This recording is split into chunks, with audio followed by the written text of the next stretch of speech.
High high, ওখানে না senior ভাইরা বসে আছে। যাই হোক, ভালোই হয়েছে। ভাই ভাই, এই যে ভাই,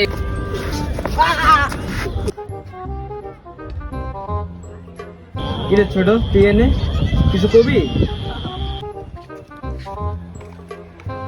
হ্যাঁ ভাই, আপনাদের তো বলতে আসলাম ভাই, একটা খুশির খবর আছে। আরে ছোট, কি কবি কোয়েলা? আমরা বড় ভাই তো আছি, কোয়েলা। আরে ভাই, আপনাদের তো খুশির খবর দেওয়া হয়নি ভাই। আগামী শুক্রবারে আমার বিয়ে, আপনারা দাওয়াত খাইতে আইসেন। তুই কি করলি বেটা? তুই কি করলি বেটা? ধর তোর লাগে বাদ দে করে দাও। I know.